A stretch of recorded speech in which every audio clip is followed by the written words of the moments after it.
Tout au long de sa destinée, l'homme s'est construit de grands récits pour expliquer le sens de sa vie et le sens du monde. Devant l'énigme de sa présence dans un univers en expansion constante, l'humain a élaboré des schémas intellectuels et sensibles lui permettant de faire face à sa condition. Il a imaginé des rites, des légendes, des contes, des religions pour tenter de comprendre l'origine du monde, l'organisation de la nature et la signification de son existence. Depuis plus de 2 millénaires, au départ de la Méditerranée, puis sur tous les continents, le monothéisme, qui postule l'existence d'un Dieu extérieur et créateur du monde, a été le principe explicatif de tout ce qui existe. Très lentement, des philosophes présocratiques aux savants de la Renaissance, jusqu'aux scientifiques de la modernité, la compréhension de la nature quitte peu à peu le domaine de la foi pour celui de la raison. Même si la science s'impose de nos jours, avons-nous pour autant cessé de croire? Autrement dit, pouvons-nous construire notre rapport au monde, aux autres humains et à nous-mêmes sur base des seuls fondements de la rationalité scientifique, en fonction de connaissances et non de croyances? Or, que signifie croire? Pouvons-nous ne pas croire? Bien sûr qu'on peut ne pas croire, mais tout dépend de ce qu'on entend par croire. Parce qu'on croit en beaucoup de choses, parfois en le sachant, parfois sans le savoir. Parfois, on croit savoir, alors qu'on ne sait pas. Autrement dit, il y a beaucoup de façons de croire et de ne pas croire. Ça, tout dépend en quoi, ou qu'est-ce qu'on croit. J'ai essayé de distinguer d'abord les croyances scientifiques, parce qu'elles existent aussi. C'est-à-dire, quand on fait une hypothèse, on y croit, mais on n'en est pas sûr. C'est pour ça, mais on y croit quand même suffisamment pour travailler, pour essayer de la démontrer ou de la réfuter au contraire. Puis après coup, quand on a trouvé des résultats, on croit en la valeur de ces résultats. Alors, souvent, on a raison en partie seulement. On a raison de croire en la valeur des résultats si on a bien travaillé. Mais après se pose la question des interprétations des résultats. Et là, alors, il y a beaucoup de controverses qui impliquent en effet des croyances différentes, mais qui sont de nature différente, bien sûr, des croyances religieuses proprement dites. Les croyances religieuses proprement dites sont celles qui dépendent de profession de foi, un credo, le credo chrétien, la shahada musulmane. Bon, ça, ce sont des croyances qui s'expriment par un énoncé extrêmement mystérieux et qui est présenté comme tel. Mais à côté de ça, il y a tout un tas d'autres expériences qui sont d'ordre beaucoup plus des représentations collectives, des mythes qui ont des significations très différentes, qu'on projette dans différentes circonstances de la vie, qui constituent ce que j'appelais des croyances pratiques.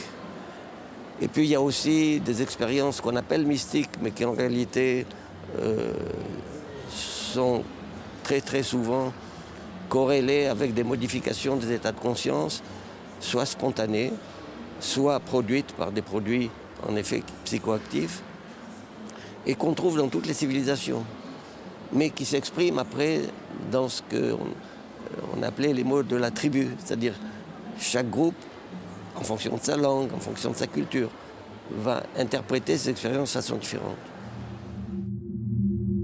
Mais la croyance peut aussi être de nature politique.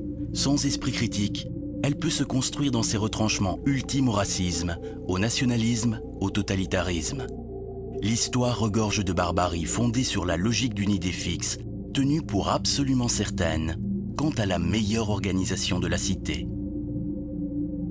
Pour moi, la croyance en un système politique, comme source de salut pour l'individu et pour la collectivité, n'est pas très différente justement des croyances religieuses proprement dites, c'est-à-dire qui s'expriment par des professions de foi, dans la mesure où ces systèmes politiques, eux aussi, essayent de se rationaliser en s'exprimant d'une façon ou d'une autre.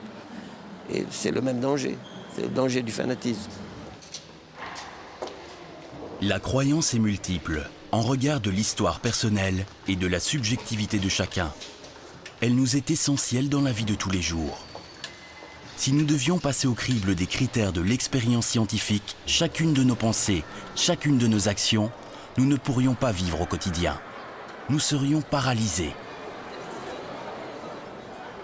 La croyance peut aussi être scientifique quand on abandonne le doute propre à la méthode scientifique pour se cramponner à des certitudes que l'on juge éternelles. Là, il y a une remarque de Wittgenstein qui est tout à fait passionnante, qui explique que contrairement à l'idée d'une table rase pour commencer à faire des sciences et à être rationnel, ce qu'il faut justifier, ça n'est pas ce qu'on croit, c'est ce qu'on met en doute. Parce qu'on croit tout un tas de choses. On ne peut pas ne pas hériter de tout un tas de traditions. On grandit, l'éducation implique l'adhésion, consciente ou inconsciente, à des croyances pratiques. Donc la question est, qu'est-ce qu'il est raisonnable de mettre en doute ? Mais les mots croire ou croyance font l'objet d'interprétations extrêmement variées, voire contradictoires. Pour certains philosophes, croire, c'est douter. C'est l'incapacité d'affirmer une chose avec une certitude absolue. Quand le doute est éliminé, on ne croit plus, on sait. La connaissance a remplacé la croyance. Le propre de croire peut échapper à l'examen critique et à la discussion argumentée. À la raison, alors, s'oppose la foi, la confiance en la vérité d'un récit littéraire, des paroles d'un prophète ou d'un dogme éternel. Le savoir et la croyance sont alors antinomiques. Foi et connaissance s'opposent. Il faut de l'inexplicable à la première, de la certitude à la seconde. Il y a deux termes que je n'aime pas utiliser parce que généralement, ils ne sont pas expliqués. Il y a le terme de Dieu, d'une part, et il y a le terme croire, le verbe croire. Et pourquoi je n'aime pas ce verbe ? Parce que ce verbe, pour moi, ne veut rien dire, parce qu'il veut tout dire. Quand on dit croire, on peut vouloir dire « j'estime que », ou bien « je pense que », ou bien « je suis certain que », ou bien il est possible que, ou bien je me remets toute ma liberté d'expression à, etc. Donc, quand on dit croire, je voudrais savoir de quelle croyance parle-t-on. Et pour éviter ce problème, généralement, je n'utilise pas le verbe croire, parce que pour moi, il ne veut rien dire. En Occident, jusqu'à la fin du Moyen-Âge, Dieu est partout. Le divin est omniprésent, éternel et tout-puissant. Il est le socle de la société et de la politique. Il régit l'existence des hommes et l'organisation de la vie collective. Par un très long processus qui mobilise des causes économiques, politiques et intellectuelles, la référence principale passe progressivement de Dieu à l'homme. C'est à partir de la Renaissance l'émergence de l'humanisme.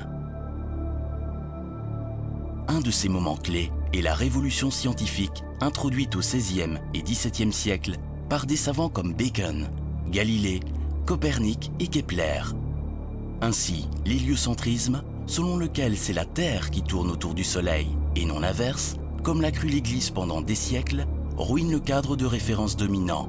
La Terre et l'homme ne sont plus le centre d'un univers fini et bien ordonné, voulu par Dieu. Désormais, l'homme qui a compris par sa raison que l'univers est infini et décentré doit changer totalement de perspective. Il doit construire tout l'édifice du savoir à l'aide de sa seule raison et de la science expérimentale. Il faudra des siècles d'affrontements, de procès en hérésie, de condamnation au bûcher, d'excommunication et de mise à l'index pour qu'enfin la science triomphe. La raison, très lentement, supplante la foi. La philosophie n'est plus la servante de la religion. La religion se base sur des dogmes. Elle ne peut pas faire autrement, puisqu'elle est l'explication ultime de tout ce qui est inexplicable à nos yeux. Par contre, la démarche scientifique se base en ordre principal sur l'expérience. Tout ce qui est acquis aujourd'hui n'est pas acquis de manière définitive en science, mais est susceptible d'être modifié, corrigé et adapté dans le futur. Il faut pouvoir aussi réfuter une théorie scientifique, par l'expérience justement. Une théorie devient une loi physique lorsqu'elle est capable de donner une expérience qui n'a pas encore été réalisée, mais qui est prédite par la théorie. Et si cette expérience se réalise, à ce moment-là, c'est une preuve irréfutable, me semble-t-il, de la théorie en question. Si la religion pouvait obéir à l'ensemble de ces critères, la religion serait d'ordre scientifique. L'ennui, c'est que malheureusement, elle n'en remplit pas beaucoup, si pas aucun.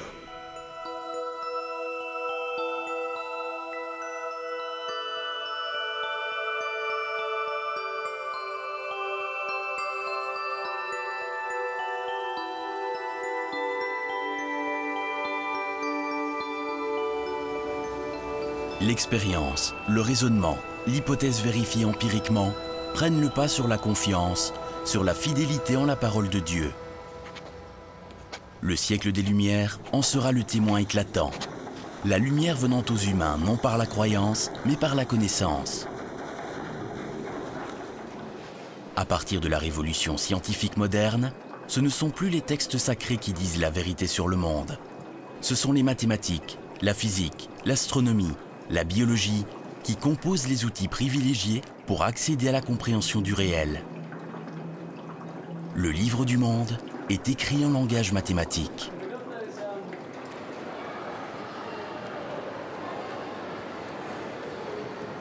Pour beaucoup de gens que je rencontre, la religion et la science paraissent en concurrence, en conflit. Et d'une certaine manière, ils ont raison s'ils ouvrent des livres d'histoire qui retombent toujours sur les mêmes pages. Le procès de Galilée, le bûcher de Giordano Bruno, et les affaires autour de Darwin, du singe, etc., etc. Donc l'histoire semble leur donner raison. Je crois qu'en même temps, il faut toujours essayer de tirer le meilleur de l'histoire et se dire, c'est vrai qu'il y a un contact difficile entre ce qu'on va appeler la science et la religion, mais pourquoi ? Pourquoi y a-t-il cette difficulté ? Parce qu'au fond, on pourrait dire, les scientifiques, ils sont dans leurs éprouvettes, ils décrivent le monde, et souvent on dit, voilà, le scientifique est réduit, si je puis dire, à la question du comment ça marche, comment ça fonctionne, à la limite, comment ça s'est monté dans l'histoire, ça s'arrête là. Et puis la religion, c'est le pourquoi. Pourquoi sommes-nous là ? Pourquoi aimer ? Pourquoi vivre ? Pourquoi mourir ? Etc., etc. J'allais dire, la religion est peut-être aussi la philosophie. Et c'est vrai que la manière dont on a répondu, durant ces derniers siècles, au conflit, aux concurrences entre religion et science, c'était de dire, séparons les domaines et disons à la science, vous traitez du comment, et disons aux religieux et aux philosophes, vous traitez du pourquoi. Chacun chez soi, et on clôt le débat. Le problème, c'est que ça ne suffit pas. Chaque être humain, a priori, n'est pas schizophrène. La schizophrénie est une maladie, mais je veux dire par là que si on sépare trop le comment d'une part et le pourquoi de l'autre, on fait de nous des schizophrènes. Je veux dire, pas au sens thérapeutique du terme, mais au sens où on va chercher des réponses qui, là, ne concorderont pas nécessairement. L'enjeu, c'est de reconnaître, de par l'histoire, que ces questions sont délicates à aborder, qu'elles ont pu effectivement créer des conflits de concurrence, des conflits extrêmement violents, qu'en même temps, il a fallu les séparer en disant que chacun se rende compte un peu de sa zone de responsabilité, mais qu'aujourd'hui, l'enjeu, c'est de dire que ces zones-là ne sont pas strictement séparées. Ces zones-là se recoupent l'une avec l'autre, et c'est là qu'il faut travailler. C'est là qu'il faut que les scientifiques, les philosophes, les moralistes, les religieux, les théologiens, les artistes se rencontrent en se disant, au fond, ce qui nous intéresse, c'est l'humain. C'est l'humain dans son origine, dans sa destinée.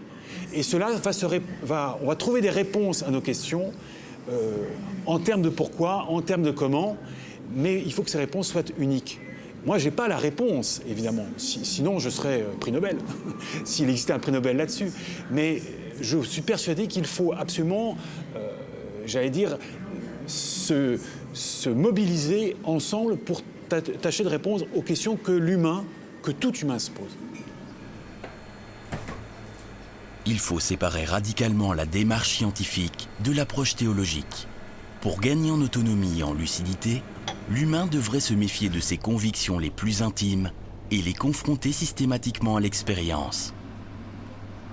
Ne pas croire ou tenter d'éviter au maximum la croyance devient alors un impératif intellectuel pour qui souhaite décrypter plus rigoureusement la complexité du réel.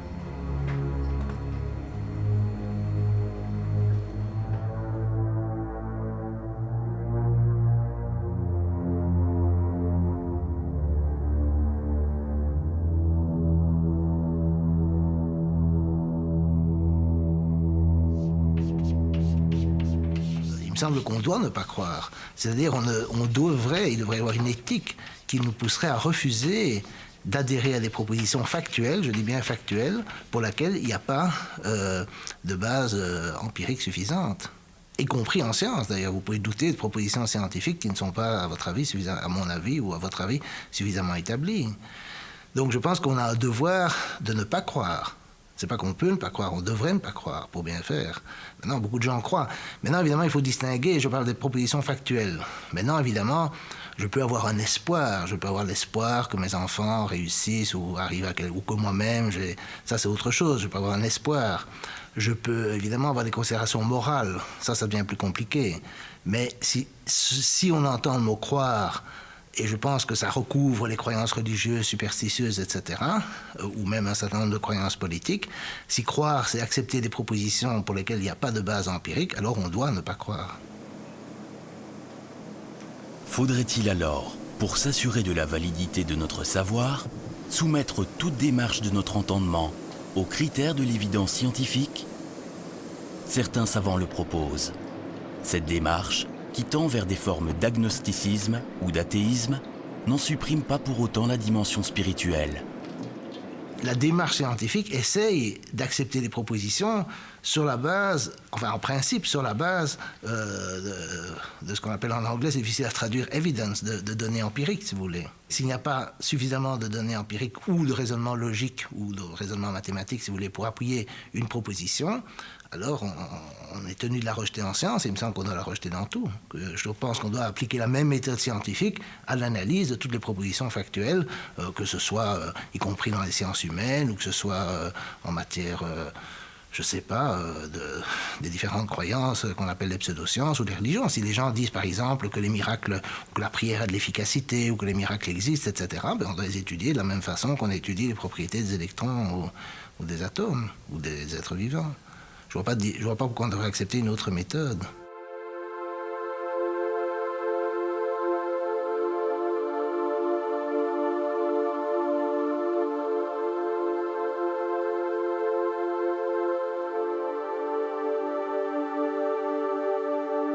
Oui, j'ai tendance à croire qu'effectivement, sur le long terme, les progrès, le fait que la science est indispensable et la science, par son efficacité, est un contre-exemple aux croyances religieuses, parce que vous faites des prières, ça marche une fois, ça marche pas une autre fois, c'est totalement aléatoire, parce qu'effectivement, ça n'a pas d'effet. Et donc, par contre, si vous faites marcher votre téléphone, vous voyez que ça marche assez régulièrement, ou votre ordinateur, ou peu importe. Et comment vous expliquez ça? Je veux dire, si vraiment Dieu est là et répond à vos prières, comment se fait-il que c'est des trucs qui ont été faits par des gens qui étaient... La science a été faite en général par des gens qui étaient relativement sceptiques, même quand ils croyaient en Dieu, même Newton, même Galilée, etc. Tous ces gens étaient, pour leur époque, relativement sceptiques. Darwin aussi. Et donc, comment se fait-il que ce Dieu infiniment bon ne répond pas à nos prières de façon systématique et que quand on a besoin de médicaments, qu'on a besoin de guérir, etc., on fait appel à des produits d'une science qui a été faite, si pas par des mécréants, au moins par des sceptiques, des agnostiques, etc. C'est un peu bizarre, non? Le débat reste donc extrêmement vif, entre croyances et connaissances. Après avoir traversé toute l'histoire de la pensée, l'agencement entre foi et raison a pris des formes multiples, allant des théories prônant une belle compatibilité entre les deux recherches d'une vérité, jusqu'à celles défendant un irréductible antagonisme. On aurait pu croire que depuis 2 siècles, avec les révolutions françaises et américaines, avec l'avènement de la démocratie et des droits de l'homme, le débat entre révélation et raison, entre tolérance et pureté dogmatique, était définitivement clos. On aurait pu penser que la laïcité, en séparant clairement les sphères d'intervention entre l'Église et l'État, avait établi une frontière claire entre la croyance, qui relève de la vie privée, et la connaissance, qui appartient à la vie publique. croyance et foi peuvent s'agencer.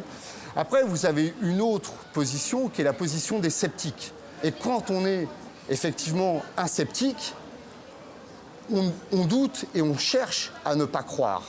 On cherche à ne jamais croire, parce que la croyance, c'est toujours se rabattre sur quelque chose de finalement un peu autoritaire. La croyance, c'est quoi? En dernière instance, c'est un principe d'autorité, c'est un argument d'autorité. On croit et c'est comme ça. Or, je crois que le philosophe et le scientifique se frottent au réel avant de se frotter à la croyance. La croyance arrive toujours quand on n'a pas de réponse par le réel, d'une certaine façon. Donc pour le scientifique comme pour le philosophe, je pense qu'en dernière instance, la croyance est toujours un bouche-trou. C'est ce qu'on vient mettre quand on n'a pas de réponse. Si on peut se passer de la croyance, alors tant mieux. Aujourd'hui encore, dans l'actualité récente, la mobilisation d'un principe d'autorité soi-disant sacré et ne souffrant d'aucune dérogation conduit inéluctablement à des attitudes d'intolérance, de fanatisme et de barbarie. La croyance, lorsqu'elle se veut une vérité définitive et intangible, conduit au pire.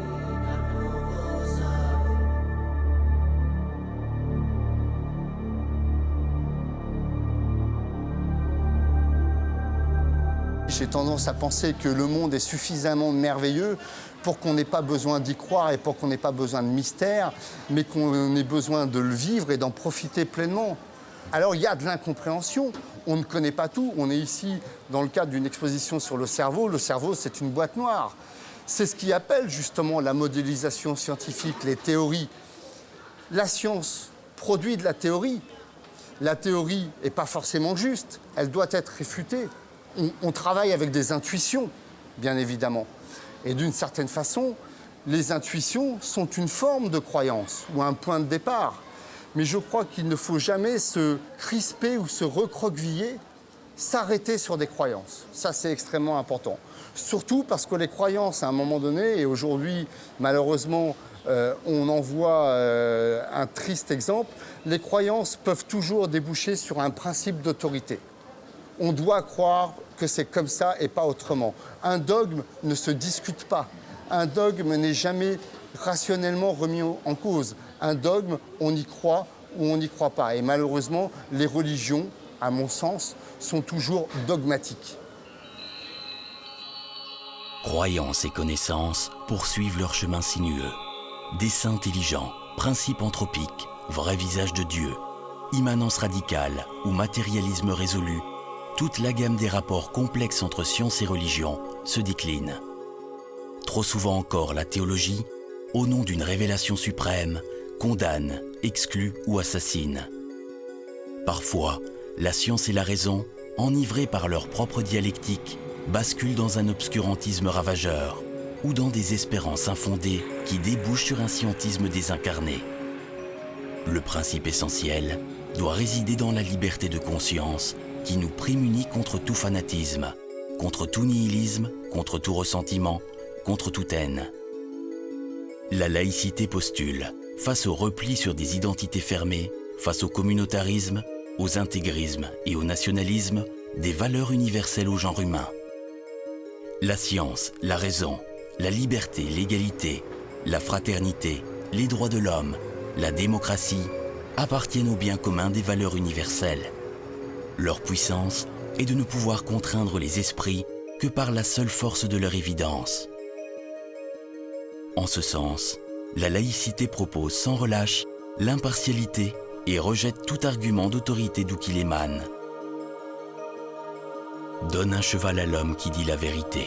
Il en aura besoin pour s'enfuir, affirme un dicton afghan. À nous d'éviter les fuites.